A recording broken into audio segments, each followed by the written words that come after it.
Let's open with a brief prayer. Gracious and loving Lord, we give you thanks always and everywhere for each new day and each new opportunity to discover more of your great love and to grow closer to one another.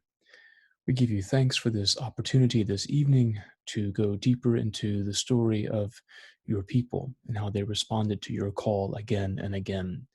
Open our hearts as we open up your word. Through Jesus Christ our Lord. Amen. It's that time of year, or that time of year. It's that time of the night where it is quiz time. So here we are. 5 questions this time, not 10. I expect it to be 100%. Go.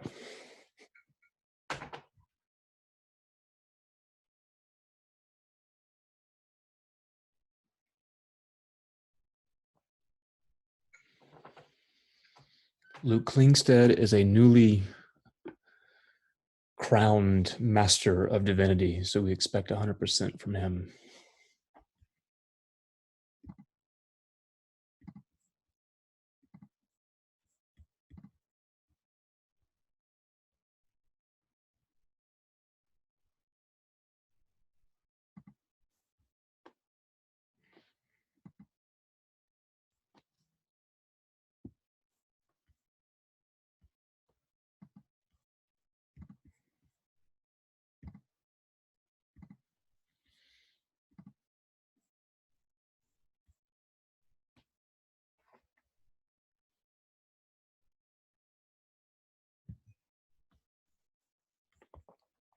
And the newly crowned master divinity asks, is question 1 supposed to read finished in instead of destroyed in?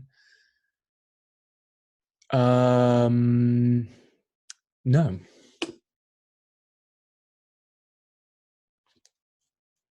Destroyed.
How we doing?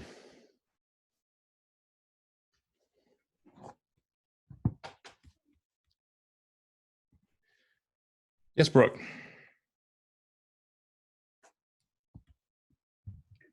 Hi, Father Steve. I'm still struggling to get to more than the first 2 questions. I've tried hitting the return button and the down arrow. I'm not really sure how to help you And on I that. think there's a mistake with the first question because the second temple I'm was sorry. destroyed in 70 AD. Yeah, I meant first temple. Sorry. First temple.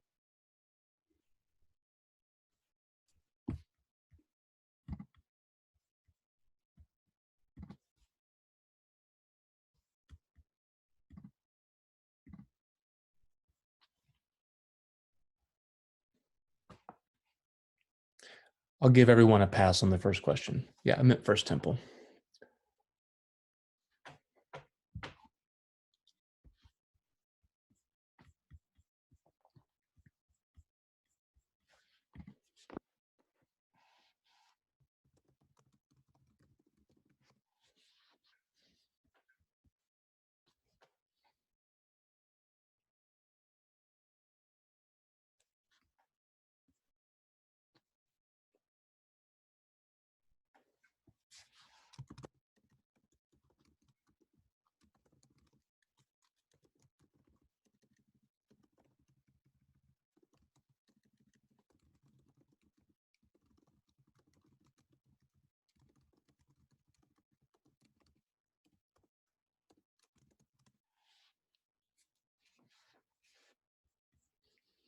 One more minute.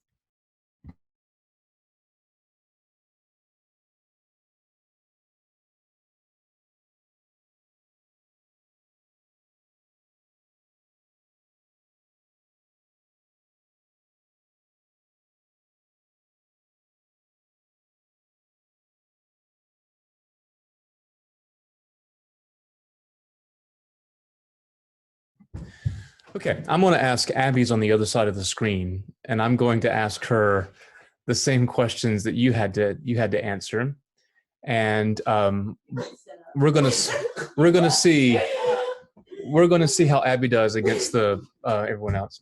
All right, Abby, this Persian king, allowed the Hebrews to return home. You have four choices. Was it Darius, Artaxerxes II, or Cyrus? Darius. That is incorrect. It is Cyrus. Abby, Jerusalem was the capital of Judah, Israel, Babylon, or Philistia? Judah, Israel, Babylon, or Philistia? Walker says Babylon. Abby says Israel. Luke Klink said you got some work to do. The answer is Judah, the southern kingdom of Judah. That's a bit tricky because you think Israel being the whole kingdom. Zerubbabel, Abby, finished the temple in what year? 520 BC, 70 AD, 515 BC, or 538 BC? No, it's an Old Testament. It's an Old Testament quiz, so it can't be 70 AD. Yeah, whatever BC was. 520, 515, or 538? 520. Stop. Just shut up. You weren't Abby, included in this. Abby, Yes. which year? I don't know. The answer is 515. And then finally, Cyrus allowed the Hebrews to return in what year? 598, 586, 515, or 538? 515. I was incorrect again. So it's 538 was the answer. So I've never heard of any of these people. that's okay. Luke Klink says going to talk to you all about it. Okay, very good. So yes, so the first question, sorry, I got my temples mixed up. 586 is what I meant for the first temple being destroyed. And Cyrus let the people go home in 538. Jerusalem was the capital of Judah. Zerubbabel finished the temple in 515. He started in 520, finished in 515, and then Cyrus allowed the Hebrews to return in 538. Excellent. Well done. Hang on one second. Okay. So we're going to look tonight at the person of Ezra, and we're going to be in the book of Ezra. We're going to be in the book of Nehemiah. We're going to be in 2nd Chronicles, and we're going to be in the Acts of the Apostles. So if it helps you to go ahead and find your place in the Bible now, Exodus, 2nd Chronicles, Ezra, Nehemiah, and Acts. I'll give you a second to find that.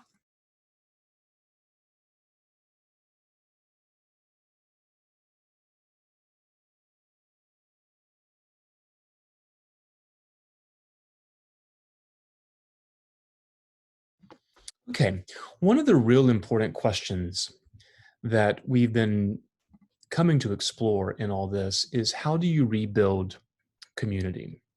And now we're getting to the heart of the matter tonight, where we spent all this time, and one of the reasons why I'm trying to drill these dates into your minds to give you a sense of timeline of how much time expired between the beginning of the Babylonian exile, which was in around 598, 597, the first wave of deportations until the final one was done in 586 with the siege of Jerusalem and the destruction of the temple.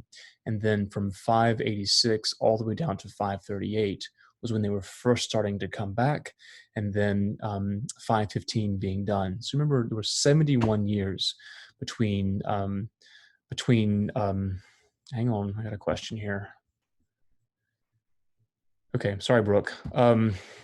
Between 71 years between the destruction of the temple and the final restoration of the temple. That's a long time.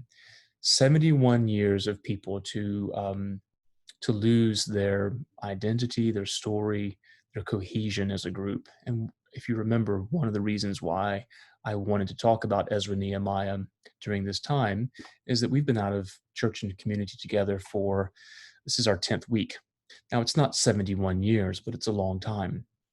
When we do come back, sometime in the future, but at a time unknown, there'll be some work to be done. We'll have to, I mean, some things will be the same, especially those of you who've been in this Bible study. You're all people who come as often as you can.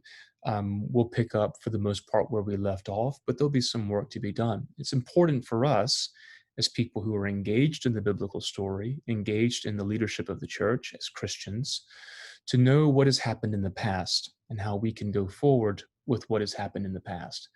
So if you remember, just to recap briefly, there was a false start in the rebuilding of the temple with the first person who tried in 538. And then it wasn't until 520, so 18 years later, that Zerubbabel came and restarted the program. Zerubbabel with Jeshua, the high priest. If you remember Jeshua being an important figure, Joshua, there was one Joshua that brought the Hebrews into the promised land.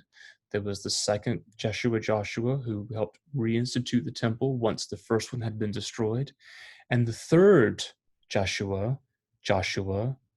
Jesus, third great high priest who has given us his body as the temple.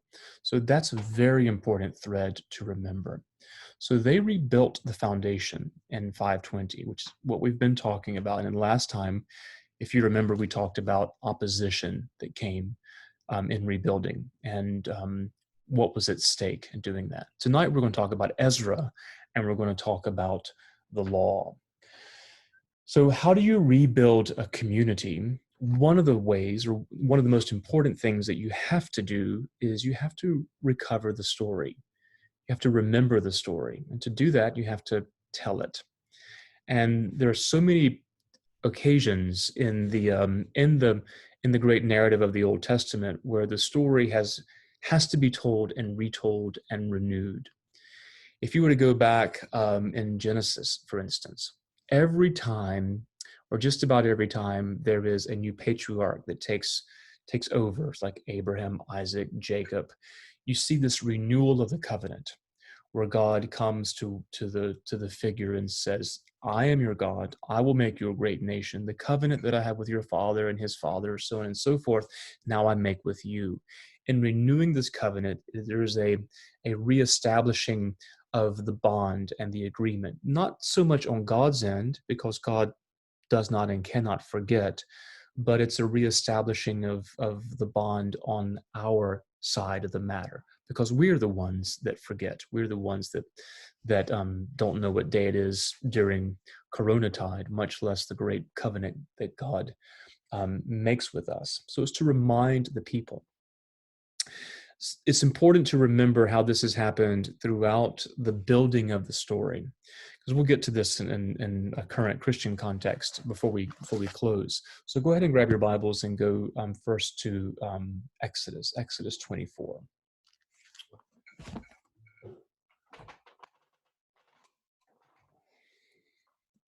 Okay. Tell you what, this may help. If you're all there, raise your hand.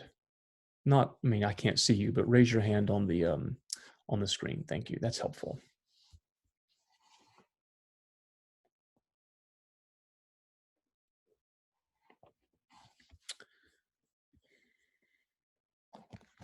Okay, I think we're almost all there. Margaret's getting hers to Exodus 24.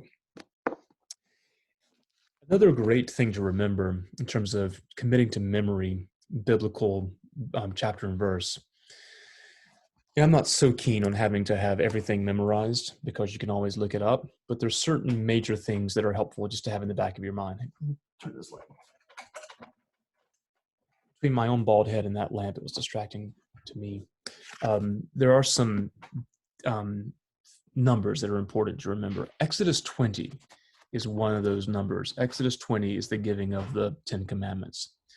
That's a helpful way to give you a point of context as to whether or not we are sort of the Pharaoh side of the matter with the plagues and all of that, or we are now on the other end making our way toward the promised land. So Exodus 20 is that general kind of cutoff. So anything that happened before Exodus 20, by and large, is what happened in Egypt and getting ready with the first Passover and all that.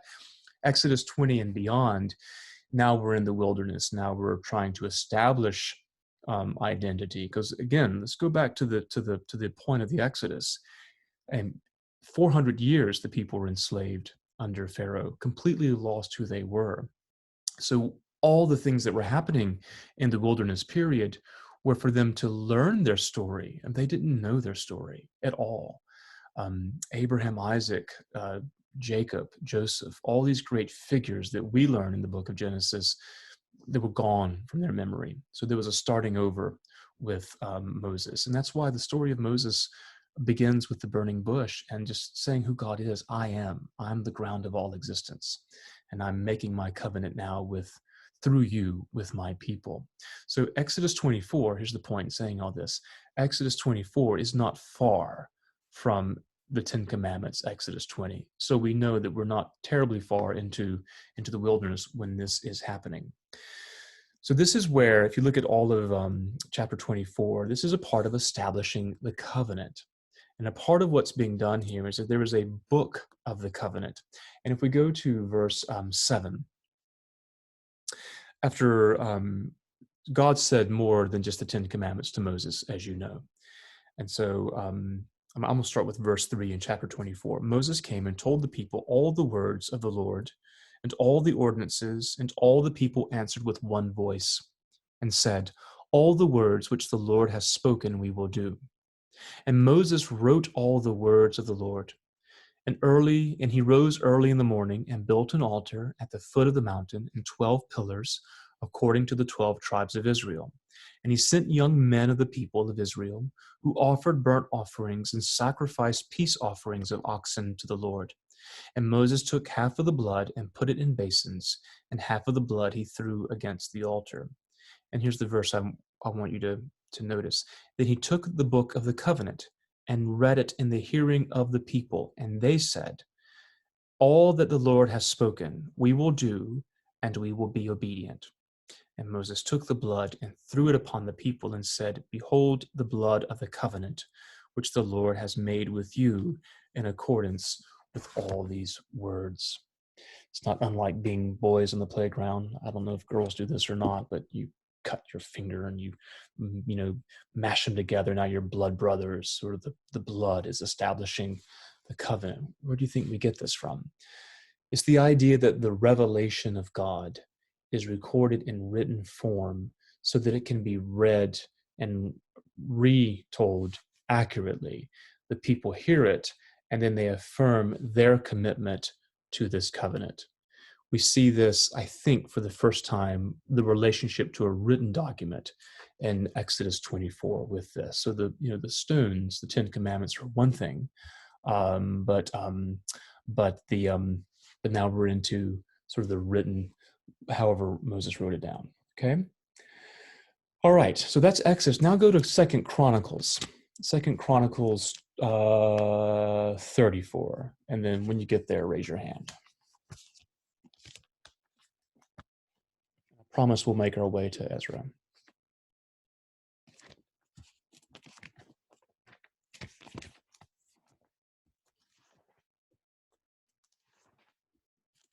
Second Chronicles 34. It's just right before Ezra. It's very convenient. Good. Right. So this is the story of Josiah, the boy king who was the great reformer. And if we go to let me see if I can give you the great. It's in chapters 34 and 35. What Josiah did is that he broke down all the pagan altars, and he did started to revive. He took off all the pagan altars and all the pagan symbolism from the temple, and did a capital campaign, did his own version of the holiness of beauty, and they were going to restore it. So if you look at verse 10 in chapter 34,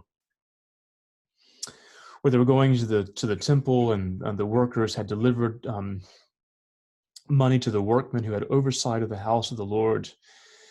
And the workmen who were working in the house of the Lord gave it for repairing and restoring the house. So there's money given for the repairing and restoring of the house. And then we hear information about all these sorts of things. And then verse 14 in chapter 34. While they were bringing out the money that had been brought into the house of the Lord, Hilkiah the priest found the book of the law of the Lord given through Moses. Then Hilkiah said to Shaphan the secretary, I have found the book of the law in the house of the Lord. And Hilkiah gave the book to Shaphan. Shaphan brought the book to the king and further reported to the king, all that was committed to your servants they are doing. They have emptied out the money that was found in the house of the Lord and have delivered it into the hand of the overseers and the workmen. Then Shaphan the secretary told the king, Hilkiah the priest has given me a book. And Shaphan read it before the king. When the king heard the words of the law, he rent his clothes. And just to be clear, he didn't sell them, he tore them. And the king commanded Hilkiah, Ahikam, the son of Shaphan, Abdon, the son of Micah, Shaphan the secretary, and Uzziah, the king's servant, saying, Go inquire of the Lord for me, and for those who are left in Israel and in Judah, concerning the words of the book that has been found. For great is the wrath of the Lord that is poured out on us, because our fathers have not kept the word of the Lord to do according to all that is written in the book. That's the main part that I want you to know. The next part, though, is the reading of the book. Whatever this book is, we're not told, other than what we have in verse 14, that it's a book of the law of the Lord given through Moses. Most biblical scholars, through various means and methods, will say that the most probable answer is that this is the book of Deuteronomy, the second giving of the law that was found, not necessarily the whole Pentateuch, the first 5 books of Moses, Genesis, Exodus, Leviticus, Numbers, and Deuteronomy, but just Deuteronomy. But here's the point, is that we're at the end of Second Chronicles. Chronicles gives us the stories of the kings. So we've gone through all kinds of kings, the good, the bad, and the ugly, mostly the bad and the ugly. So much of their story has been lost, and the worship of Yahweh, God, has been corrupt. And so Josiah is on this path of reform and cleaning house, literally. And in doing so, and in cleaning the house, think about the symbolism for a minute. In cleaning the house of the Lord, the temple, they discover the law, something they had forgotten, because when it's read to Josiah, when Hilkiah reads the scroll, they're mortified of what has happened. Jeff asks, "Is tearing clothes bad?" Tearing clothes is a great sign of remorse and of penitence. So in this context, it's frequently done to sort of tear clothes to signify the inward compunction that you've been wounded inside. So it's not so much done in anger like Hulk Hogan tearing off his shirt. It's more of a lament of just tearing my clothes, and we see that frequently in the story. This is an important thing to remember, because it's going to be foreshadowing repeated in Ezra. But the connection of the temple is central. They start with the temple, and remember back in Exodus 24, Moses set up an altar, and there was an offering, and there was the shedding of blood. It's all there. So the law and cult or worship or sacrifice go together, and they're meant to go together. And then again in Second Chronicles with Josiah's reforms in cleaning out the temple, they discover it. And then in chapter 35 of Second Chronicles, this is a lot of background, but it's important. In chapter 35, then they reinstitute basically all the feasts that they have neglected, like Passover. Passover is what happens in chapter 35. So this is generations and generations and generations have passed from the building of the temple by Solomon and all the stuff that had been there, but they had just let it go fallow. It's just gone. So they had to reinstitute it. Okay, so it wasn't long after after Josiah that we have the Babylonian captivity. They're deported, and then they come back and start to rebuild. Now that brings us to where we are in Ezra 7. The problem, hear me carefully. The problem in reading Ezra or looking at the story of Ezra is that in the book of Ezra, when we get to him, and we don't get to him, I think, until chapter 7, it's out of order. And most likely a scribal error, because Ezra Nehemiah is essentially one book. In fact, when I have a copy of the Septuagint, which is the Greek translation, and just to show you, it's really convoluted. Even in this Nehemiah, I'm sure you can't see this, but maybe you can. Nehemiah is probably backwards. Nehemiah is called Second Ezra, not Nehemiah. It was First Ezra and Second Ezra because they were meant to go together. And then Nehemiah is something really kind of else. It's really kind of complicated how all that works. And then parts that are in our Ezra are moved around. And the point is that our modern Ezra Nehemiah, it's in a chronological mess. It's very confusing because when we get to chapter in Ezra, now we're in Ezra, when we get to his story and the letter from Artaxerxes in the Persian lineage is much further down than coming after Darius, like 120 years later. Significant time had passed. And then he pops up in Nehemiah doing the same stuff, and clearly it's out of order. So just keep that in mind. You just have to kind of make a mental note in that. So in Ezra 7, he comes on the scene when Artaxerxes is giving a royal commission to Ezra. Remember, he was a priest. He is a scribe. He's a student of the law, and that was his passion, but he was a priest. And we have in Ezra 7 at the beginning, we have his priestly lineage going through all the way to Aaron. He's there. So he was in Babylon, and Artaxerxes sent him with a letter. And the letter that Artaxerxes gave to Ezra is all about really restoring the temple. Again, so we have that theme coming up again.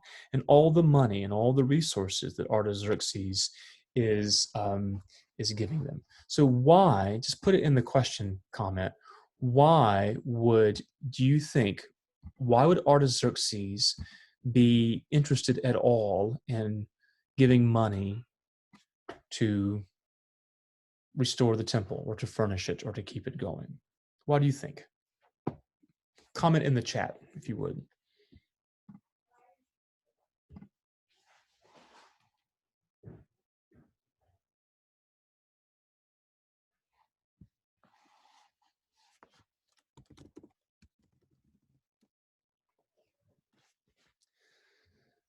Luke says, win favor to ensure they pay their taxes. Possibly. I think to keep the theme of what the Persians had been doing. Remember, the Persians were pretty savvy people and good polytheists. And they probably thought that the God of the province of the land beyond the river had their own God. And that God lived in Jerusalem, and let's just hedge our bets, and let's just make sure that God gets his due, and build a shrine to it. And I think that the real unspoken agreement was, I'm going to give you the money to restore the temple and the worship as you are accustomed to doing it according to your practice, but I need you to pray for me, and more importantly, to pray for my hold on this kingdom. and it would curry favor as well. Yeah, so Brooke is right. Keep all the gods wherever they may be, however they are. Just keep them all happy. Just put a little fairy dust to everybody to make them happy. So yeah, why not? And all this stuff, may have been the temple's treasures anyway that Nebuchadnezzar took. So just send them all back. If they didn't all go back with Cyrus, if they didn't all go back with Darius, Artaxerxes is sending them as well. And then when you get down to verse 25, so the first, 30, 40 verses is all about the temple, temple, temple, temple. And then in verse 25, almost as like a little, footnote on the end, and by the way, teach all the people the law and make sure they follow it carefully, which is what Ezra really wanted to do, apparently. He was really into the law. And so that's what we have with the royal warrant. To find a bit of a parallel to what we looked at in 2 Chronicles is that the reestablishment of the temple and the law and the reading of the law also came through royal warrant, but that was through Josiah. Josiah had intentions that were far more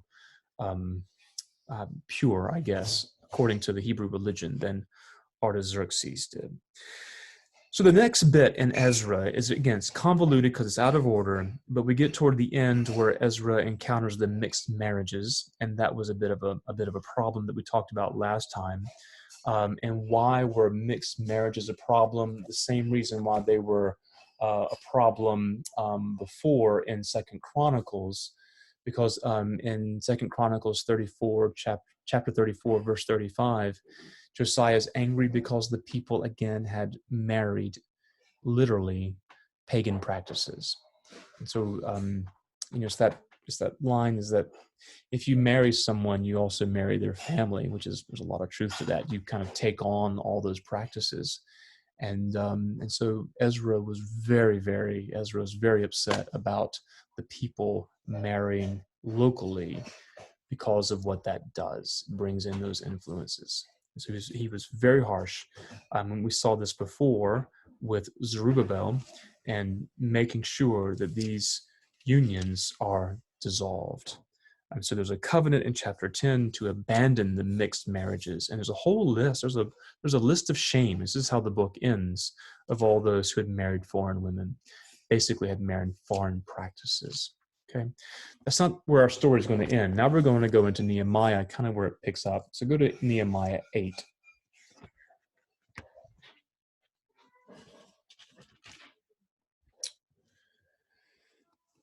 Okay, in Nehemiah 8, this is where we're getting to really the heart of the matter for us.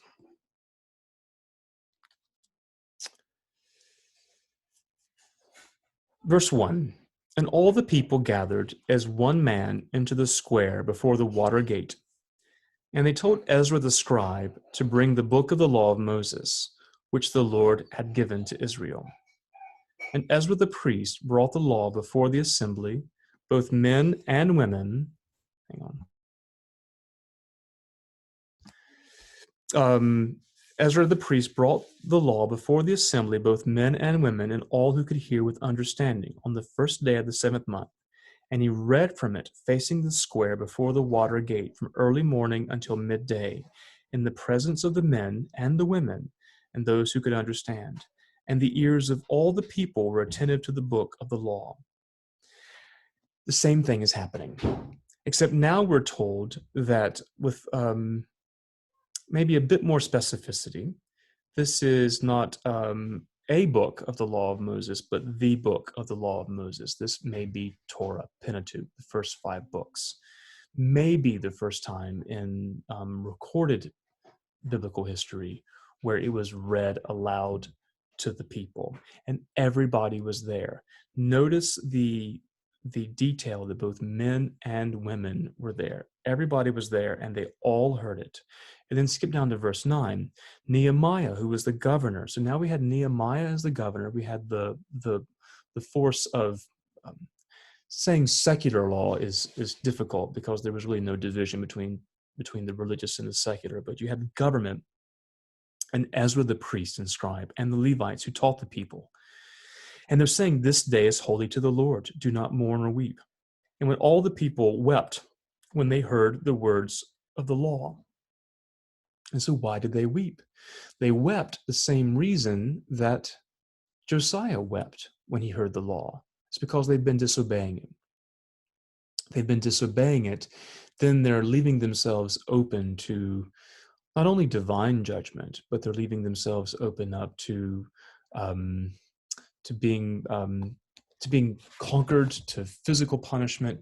And I'm stumbling because I don't want to say that, I don't want to give the impression that it's all about, unless you do it the way you're supposed to do it, then God's going to punish you through lightning bolts and invading armies. I think the bigger point is, it's almost like if you have a child next to a stove and you say, the commandment is don't touch the stove at any time, whether it's hot or cold. And if a child disobeys or an adult disobeys that, it's not because the person who has the authority punishes them, but they open themselves up. They unnecessarily invite a vulnerability by reaching out and touching the stove. They hurt themselves because they invite it in. I think so much what you see with the call to fidelity and the call to God's protection is that if you willfully disobey and take on foreign practices and foreign idols and religions and so on and so forth, you're walking away from the appointed path, which was sure and set, and now you're taking one that is dangerous, and you are now vulnerable. And so don't be surprised when these sorts of things happen. So if you go back, for instance, to the Babylonian invasion, the Babylonian invasion came because Hezekiah was foolish, because he was prideful. When the Babylonian envoys came to look at the treasury, Hezekiah didn't think about what might be prudent and what might be just. He let them stroke his ego, and he showed them everything he had. And then guess what? Next thing we know, they were coming and taking everything he had. So that's a way of when you move away from the commandments, from that moral fortitude that is built within us when we practice the virtues and we exercise them, then we leave ourselves vulnerable. That's kind of what we're talking about. And they were crying because they had neglected the honor of God, and that would incur judgment on them. Doing dishonor to God is something that's bad enough. One thing that we really can't understand in our Western culture is the concept of honor and shame. We have a small understanding of that. Again, going back to boys on the playground, is that if anyone talked about someone's mama, you get in a fight over it, because if they dishonor your mother, you have to defend her honor, and that's what in young adolescent logic, that's what you do. But on a grand scale and on a generational scale, this happened in the Middle East, and to this day it still happens. So we really, really can't understand or fathom how important that was. That's why Middle Eastern hospitality is so important, because it represents honor. And if you are dishonorable, that dishonor goes down generation, generation, generation. So we really can't overstate that too much. Okay. Then we go down, as they hear the book of the law being read. Let me find where it is. When they hear it, go up to in chapter 8, go to verse 5. And Ezra opened the book in the sight of all the people, for he was above all the people. And when he opened it, all the people stood. And Ezra blessed the Lord, the great God, and all the people answered, Amen, Amen, lifting up their hands. And they bowed their heads and worshiped the Lord with their faces to the ground. Interesting that all the people stood up and that their worship came from the reading of this. A really interesting sort of shift in our understanding of Jewish worship, where it wasn't centered at this point, although it would be. I mean, the temple is still very, very central. But certainly this idea of responding to the word by standing, by praying, by bowing, is another way of the revelation of God being recorded and this covenant being renewed. So that theme we had in Exodus, 2 Chronicles, is now being done in Nehemiah 8. And then what happens in chapter in chapter 8 and chapter 9 is that Ezra now says, you know what? As we're reading this and we're going through the calendar, we discover that, oh my gosh, right now it's the Festival of Booths, and we didn't know. We had forgotten about it. So the liturgical ordering of our lives we've neglected. And so now you have Ezra saying, now we're going to do the Festival of Booths. And there was a reference to the Passover happening. Again, sounds an awful lot like what we had in 2 Chronicles 34 with the reforms of Josiah. So by discovering the law, by going back to our first question, how do you build a community? Hearing the story, and then ordering one's life around that story, embodied in the rhythms of life, a liturgical calendar where the festivals are renewed each year because you remember what happened. So the whole point, for instance, of the story of the Festival of the Booths, it's an agricultural festival, but they're to stay in booths to remind the people that when they were leaving Egypt and living in the wilderness, they had to live in tents. So every year when you're living in a tent, even to this day with Temple Emmanuel in Winston-Salem, they do it to remember when they didn't have houses to go to, they had to live in tents. Same thing with the Passover. You know the story, the modern Seder that developed over time. The young child asks, why is this night different from any other night? And that's an invitation to tell the story. Everyone has a role. They know what to do. Same thing with us as Christians. Why do we go to church on Christmas Eve? We tell the story, and we tell the story in dramatic fashion with iconography and images and manger scenes in our homes. How many of you have nativity scenes in your home? It's the story, and you know it, and you renew it, and we do it every year. So it's a natural thing. Take away the ritual, take away the imagery, and you begin to erode the memory. And you erode the memory, then our identity is confused and ultimately lost. And then so are we. So these are a lot of the themes that are coming up. And then in verse 9, starting with verse 6, read it all on your own. There's verse and verse and verse and verse and verse of really Ezra retelling the story, talking about starting from God creating the heavens and the earth, and then going down to Abraham, and then going down to Moses and the Exodus, all the way to the present day, a retelling of the story because they didn't know. Now, go to Acts. Go to Acts chapter 7. We see this literary device of retelling the story often. And on one hand, it just makes an awful lot of sense. If you have people who don't know the story, you have to tell them. But go ahead and find yourself to Acts 7 and raise your hand once you get there.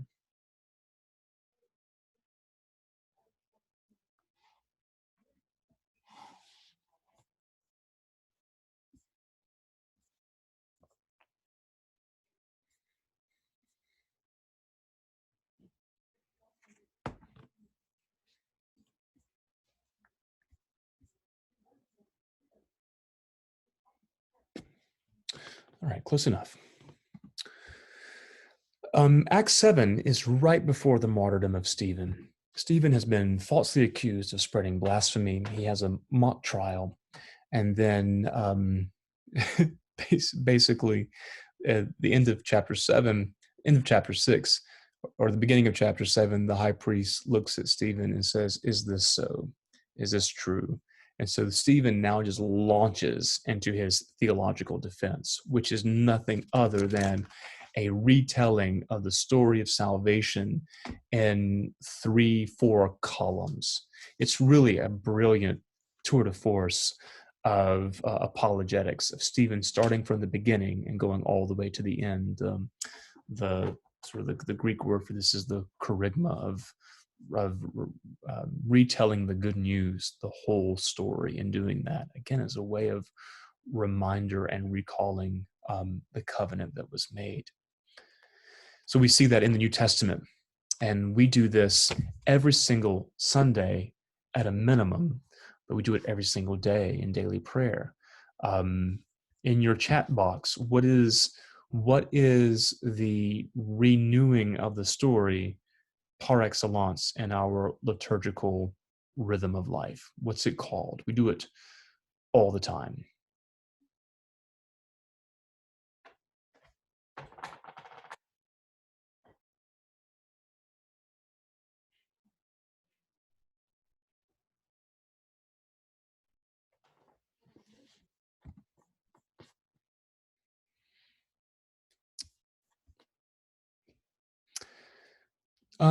Luke says confession, absolution. I would say the creed. Yeah, Jeff, I would say the creed, because we sort of tell certainly the story of Jesus, and um, but we also affirm that God made heaven and earth. So all of that, and then sort of the Apostles' Creed during the week, but certainly also in the um, in the Nicene Creed, we talk about the Holy Spirit, the Lord, the Giver of life, is spoken through the prophets.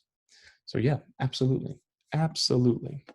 So to go back and talk about the whole point, the theme of this, of once community has been broken by exterior outside forces, or if community has been broken by erosion from within. So if we were to use Josiah in Second Chronicles, of people who just of their own just neglected the story, and they got to a point they lost it, how do you recover it? I think you have the marriage of both. The story is contained in the covenant, but the covenant is perpetuated and told through rhythm of prayer.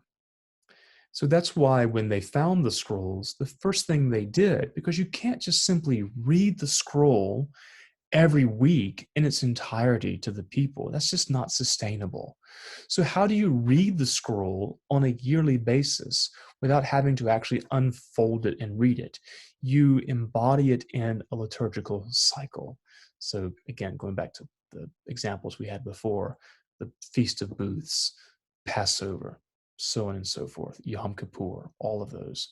For us, the whole Bible unfolds every single year. Not the Old Testament so much, but certainly, I mean, obviously the stories of Jesus in the New Testament, but within those events and commemorations is the Old Testament. Because, I mean, every time we celebrate a baptism in our community, or we if forget baptism, if we just keep the baptism of Jesus, we tell the story of deliverance from Exodus. Because where was Jesus baptized? He was baptized in the Jordan River. What happened in the Jordan River? That was what the Hebrews passed over to get to the promised land. It's all there. In our Eucharistic prayer, we talk about Noah and the flood. All that is there. It's all contained there. It's all contained there.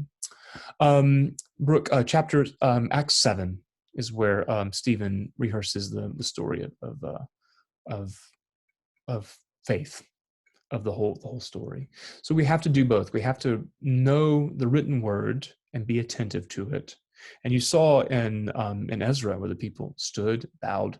It's very much like the gospel reading, isn't it? Where we stand, we face the book, not because the book itself has inherent holiness. It's paper, it's ink, it's leather, it's brass, but it's what the words contain, is what they tell, that has holiness.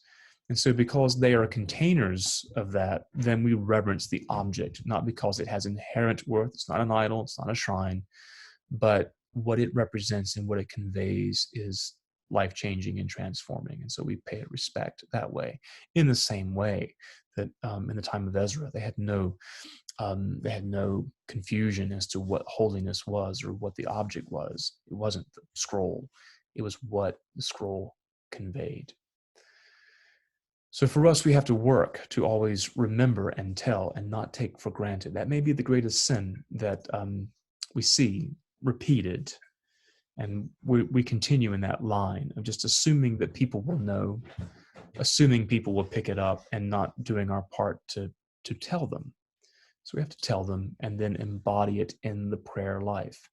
If we neglect one or the other, if we neglect the story and just do our rituals will become superstitious and will become self-serving. If we do the word without the ritual, then it will become self-serving and will become idolatrous and almost too intellectual and not lived out. It will be a matter of thinking the right things, but not living the right way as well, and both are there. And I think when we come back in our time together, that's something that we're obviously working on doing now. I mean, we're doing it now by talking about the text. We're working on the physical space. We're saying our prayers. I think that hopefully we will continue keeping this biblical precedent in mind and not make all the mistakes of the past. We'll make the mistakes of the past because we're human people. Human beings, we're broken. But hopefully we can avoid some of the major ones and not find ourselves so ingrained into culture and marrying the pagan ways that take us off our path, that we leave ourselves unnecessarily vulnerable to things that hurt us and hurt our community and hurt our bodies and hurt our souls. So that's a bit of Ezra, Nehemiah. We've talked about Haggai as well. That is basically, for the most part, the major themes of exile, coming back, starting, stopping, opposition in the building, and then the final establishment of solidifying the memory in both proclamation of the word and its union with cult. And I always use cult in the best sense, just system of worship. So that it is 8:52. If you have any questions or comments, put them in the chat or raise your hand, and I'll let you speak.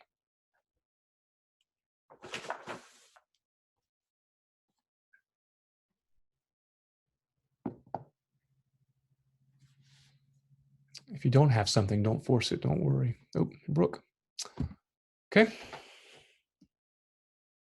I had a question. I'm sorry, I was struggling with technical issues, so I missed the review of the quiz. Mm-hmm. But the first question on the quiz confused me. It said the second temple was destroyed in. Yeah, I said I messed up on that. So it was okay. it was I first thought temple. It was 70 AD. So You're correct. Okay. That was my only question. Thank you. As I said, I missed.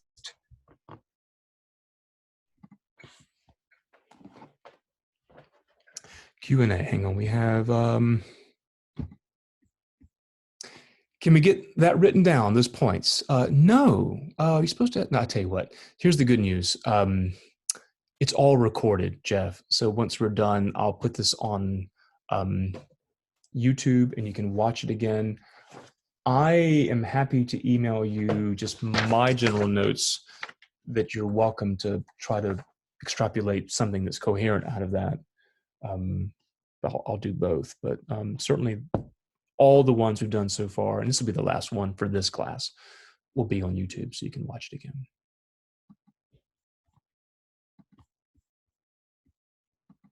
Excellent. Well, this has been fun. I think we've covered the books pretty well, so we won't continue for another one, but I will do something else. So stay tuned. So maybe we'll do a variety of these 2 to 3 to 4 week different studies. And so we won't stop, but we'll kind of see what's out there. But I hope it helped a little bit in getting, as I said at the very beginning, the one thing I really would love for you to get from this is more confidence and being able to read the Old Testament, that you can do it. You know more than you think you know. And then once you realize that that some things just don't make sense, like the ordering of Ezra, Nehemiah, and you can give yourself a break by not being able to understand it. And now you know, and you have it just stamped in your mind, 586 is the fall of the temple. That's so much of the Old Testament, because as we said, the prophets revolve around that. And you know it. The McFerrins, that has to be a Dwayne McFerrin question. Amy McFerrin would never ask such a thing. When we receive our certificates and our gold stars, look for them in the mail. They'll be there then. Okay. Very good. Let's see. It is 5 till, so we will close now. Thank you so much. And Pigots, if you're still on, I do hope you'll keep joining us. It's always good to see you from God's country in South Carolina, because it brings that bit of holiness when there's some South Carolina in the group. So, all right, we'll see you soon. Bye bye.